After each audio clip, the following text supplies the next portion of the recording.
I'm Jessica. I'm 24 years old and an office worker with an impending marriage. I still live at home, but ideally, I'd like to move out before getting married because I don't get along well with my family. The family dynamics mostly revolve around my younger sister Alyssa, who is 2 years younger than me. It feels as though I'm barely there, or more like a wallet or invisible at times. Jessica, could you prepare $300 for me?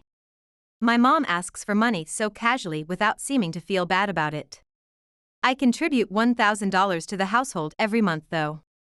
My dad is still actively employed as a department head, and his salary is not bad at all.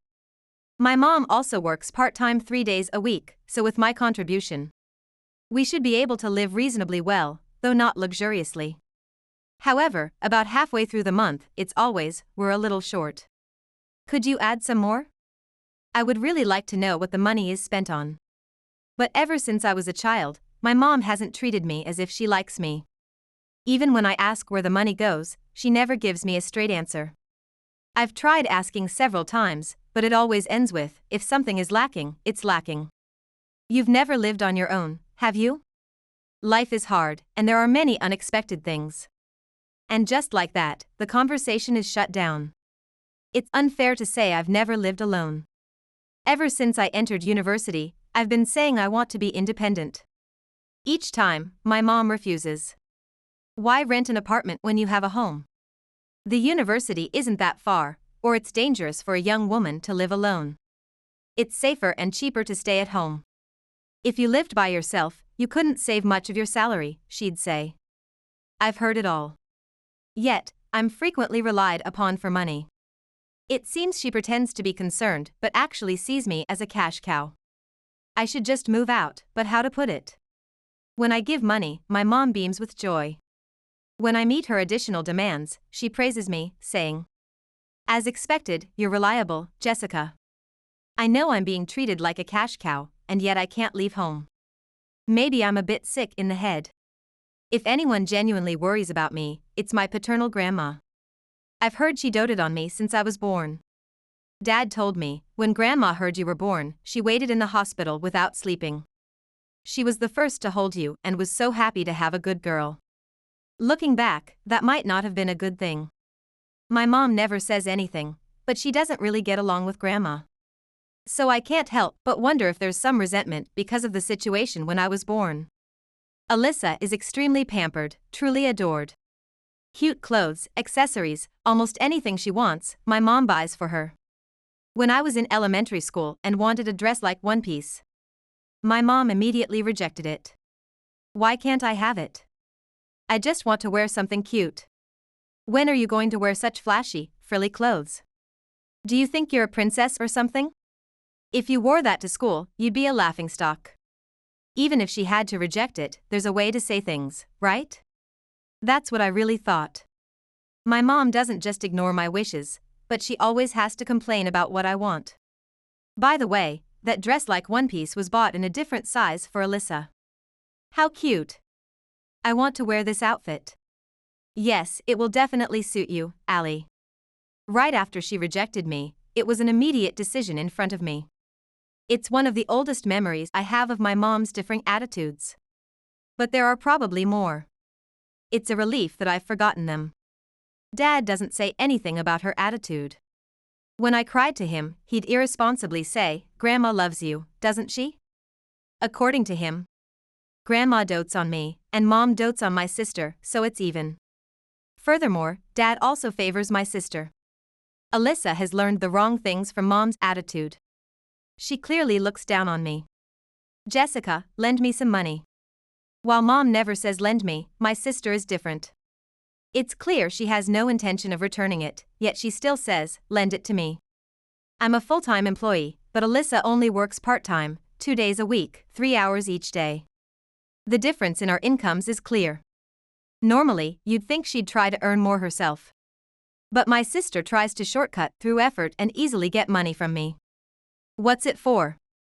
Anything, it doesn't matter. It does matter. I can't just lend you important money without knowing what it's for. You've never paid me back even once. If I tell you what it's for, will you lend me the money? Okay, I'll tell you. I'm going to buy a new branded bag. That condescending tone, I'll tell you, has become all too familiar. It's disheartening. Regardless of the reason, I don't really have a choice. If I refuse, Alyssa will say, whatever, I'll just ask Mom. And then Mom will willingly open her purse. And the burden will be pushed onto me with a request for an additional contribution. If I refuse further, Alyssa will inevitably run crying to Mom saying, Jessica won't lend me the money. Then, I'll be lectured extensively about not being kind to my sister. So, in reality, I don't even need to ask why she needs the money.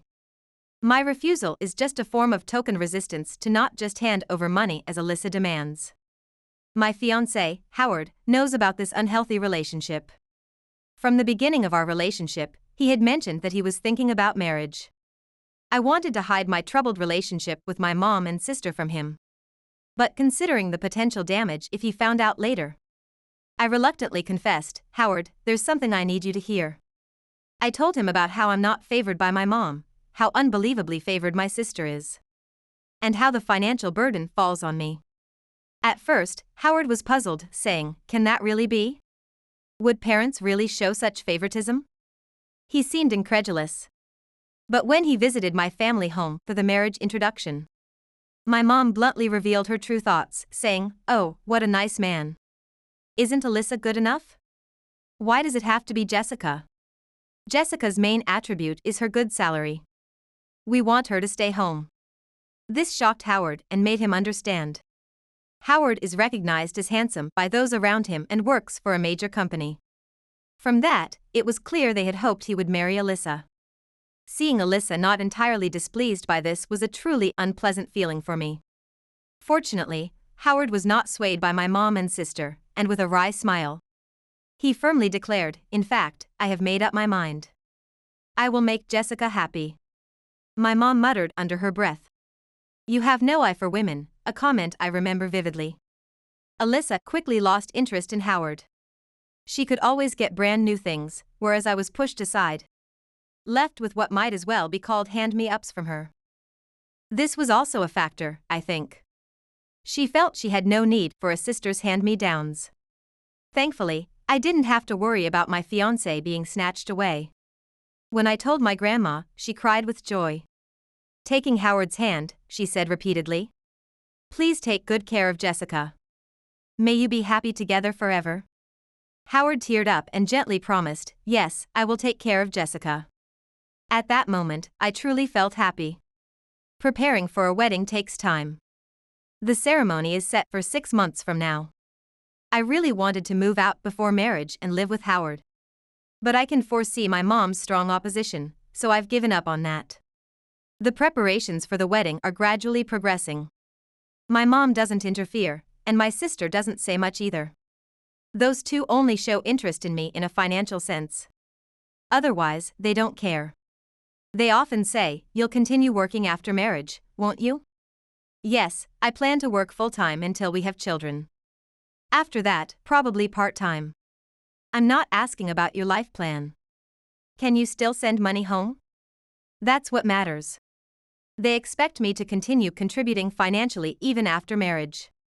I certainly don't intend to do that, but being honest and upsetting them is too much trouble. So I just deal with it vaguely. I really feel like I'm seen only as someone who brings money. Realizing this, I focused on saving. I'm not particularly enthusiastic about the ceremony.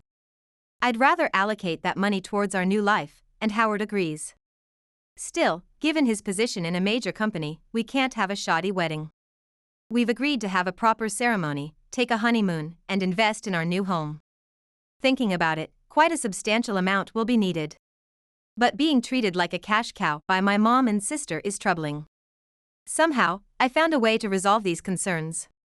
My grandma, wanting to celebrate my marriage, prepared a significant amount of money for me. $30,000 as a wedding gift, an extraordinary amount. Grandma, are you sure? It's neither good nor bad. I've been saving for this. I've been living longer in the hope of seeing Jessica as a bride and finding a good husband for her. Please let me celebrate. Grandma came to my parents' house and handed me the wedding gift personally. A bank transfer would have been too impersonal for such a special occasion. I was incredibly grateful. However, having my mom and sister witness this was a bit unnerving. Dad, it's scary to keep such a large sum in the room. Can I use the safe? There's a rather large safe in my dad's study. He sometimes brings home large sums of money due to his work, although it's rare. When it's needed, it really is necessary. My dad let me use it. The safe has a number lock, and I don't know the passcode. After Grandma left, I handed the congratulatory money to my dad. Though I was bothered by my mom's staring. I wondered whether to deposit it in the bank or pay it directly to the ceremony venue and other related parties. I hesitated and thought I should consult Howard's preferences. Meanwhile, a week passed with the money still in the safe. The next day, when I finally decided how to use the money, I came home and noticed my mom and sister grinning at me as I entered the living room. First, my mom, then my sister, and our eyes met. What? What is it? Hey, Jessica, look at this. While smiling unpleasantly, my sister showed off a bag to me. Oh, it was from her favorite brand's new collection. I remember it being quite pricey. Did you buy it? Mom bought it for me. Good for you. I replied in a tone so flat it even surprised me. However, Alyssa's meaningful smile didn't stop. Nor did my mom's. What was this about? What's going on? It's not just this. Look, a necklace. And pumps, a new dress, and I even got some cosmetics. Wait, what? I was shocked. Alyssa's favorite brand is a well-known high-end brand, with bags typically in the $100,000 range. Pumps would certainly not be under $1,000. I wondered how much the total cost was. Mom? Even if Alyssa begged you, this is ridiculous. Do we really have the financial freedom to splurge on designer goods? We had some leeway a week ago. My mom also grinned. I remembered. She had been staring intently at the $30,000 Grandma had given me. No way. It felt good to spend $30,000 in one day. That's right. We'll gratefully use Grandma's $30,000. The $30,000 for the wedding expenses in the safe was used for my sister. That's fine, right? I'm not interested in your wedding. It's more important to get Alyssa ready in case a good marriage proposal comes along. Mom and my sister started laughing and frolicking together. I was beside myself because I realized that both my mom and sister had made a terrible mistake. The $30,000 from the safe? That's not my money. It's not even for the wedding. What are you talking about? Are you panicking because the wedding can't happen? That's not it. If it was $30,000 from Grandma, I would have already made payments here and there today. And the rest would be deposited in the bank. That was why I had been out. After discussing with Howard, I had made down payments for the ceremony, including an outfit change to please my grandma. Of course, I didn't use all of it. The remaining money was definitely going into savings. The misunderstanding by my mom and sister became clear when my dad, looking frantic, ran into the living room, saying, "Hey, where did the $30,000 I put in the safe go?" He looked pale. My mom and sister made foolish noises. $30,000, huh? What do you mean? That's what I want to know. Why is the $30,000 gone? That was contract money I had to take to the company. My dad works in the sales of condominiums. Such large transactions often involve contract money in the several tens of thousands. Usually, it's transferred to a bank, but occasionally, a client prefers to pay in cash. Handling such large amounts personally can be important to avoid hefty fees. If he received cash during a nighttime contract signing, he couldn't bring it to the already closed company, so he prepared a safe for such situations. After receiving the congratulatory money from my grandma, my dad had also secured a contract. That contract money was also $30,000, which meant my mom had mistakenly used the money intended for the company that my dad was supposed to handle. Both my mom and sister turned ghostly pale when they realized the situation. That was not Jessica's money. You did this. You imbecile. How are you going to fix this? If things stay this way, it'll be embezzlement. What? No. It wouldn't be such a panic if it were a lie. You two have done something unbelievable. My dad scolded them, demanding that they return the purchased items immediately for a refund. Or convert them into cash if they couldn't be returned. Alyssa was crying and reluctant, but even my mom couldn't favor her this time. They forcibly took back the designer goods, desperately trying to recover the $30,000, but there wasn't enough time. My dad had to bring the money to the company by the next day. In the end, they were treated cheaply at the pawn shop and only managed to recover about $10,000. My dad pleaded with my grandma over the phone. I can help, but on one condition. You need to handle your wife and Alyssa. Handle them how? Figure it out yourself. That wife of yours has been cold to Jessica out of spite for her mother-in-law, right? I know she's been holding a grudge because I was the first to hold that child. It's fine to hate me, but what sin does Jessica bear? Hating the mother-in-law enough to hate her own child, what kind of mentality is that? Chastened by grandma, my dad seemed to finally see clearly. He summoned my mom and sister and declared, I'm divorcing you, and Alyssa, you need to become independent, telling them to leave the house. They cried hysterically, but my dad was unyielding. How can I work after being a housewife all these years? Dad, why me too? Quiet. I've let you two get away with too much. No more indulgence. My dad firmly spoke and apologized to me. Thus, my mom and sister were ousted from the home. And now they live together in a cheap but dingy old apartment. My mom hasn't found a job, and my sister is working part-time. I heard their life is far from easy. This ordeal has solidified my decision to truly become independent from my parents. And learning from my mom and sister. I vowed never to show favoritism when I have children of my own.